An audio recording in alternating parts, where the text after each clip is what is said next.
નમસ્કાર। સુરત મહાનગરપાલિકા કચેરીમાં થોડીવાર માટે તણાવપૂર્ણ સ્થિતિ સર્જાઈ। મહાનગરપાલિકામાં પ્રવેશ માટે માર્શલ કર્મચારીઓએ પાસ બતાવવાનું કહેતા બોલાચાલી થઈ હોવાની ઘટના સામે આવી। પ્રવેશ મુદ્દે થયેલી બોલાચાલીના કારણે સ્થળ પર ચર્ચાનો માહોલ। વધુ સમાચાર માટે જોડાયેલા રહો। RP Gujarat news Rajkot.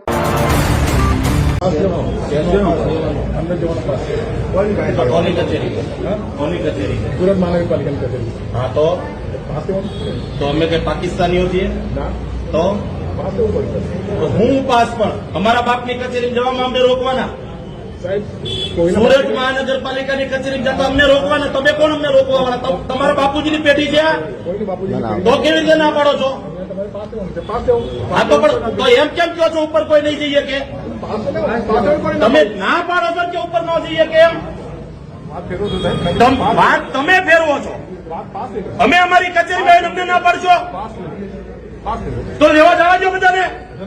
આટલી બધી પોલીસ ન કરવા ઉભી રાખી છે ભાઈ। માર્શલ તો બધાને ઉભા હો તો એક બાજુ ઉભા જવા દો બધાને।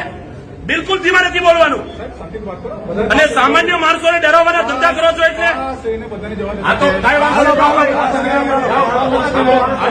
પાસ લ્યો જાઓ લ્યો એટલે અરે કરો પણ અવાજ કરો કરી બતાવો કરો અવાજ કરી બતાવો રે અવાજ ઊંચો કરી બતાવો તો પછી આ કચેરી છે ને લોકોની કચેરી છે એમાં અમે આવી શકીએ। અમને આવી રીતે ઝઘડાવવાની કોશિશ ન કરો।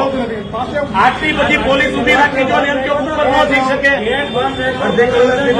આ ગેટ ક્યારના બંધ રાખી બેઠા છો? કેમ ગેટ બંધ રાખી બેઠા છો? આ તો અમે મજબૂતાઈથી લડવી એટલે બાકી સામાન્ય માણસ અને અમે સ્કૂલની માંગણી કરીએ કે ખોટું કરીએ છીએ?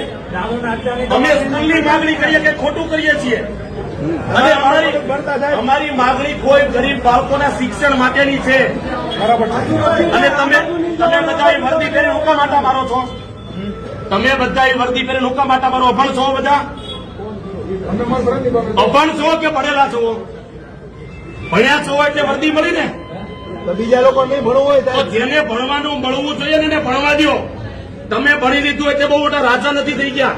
ગરીબના દીકરાઓ ભણતર વગરના હેરાન થાય છે, એને ભણવા દો, એની સ્કૂલ બનવા દો।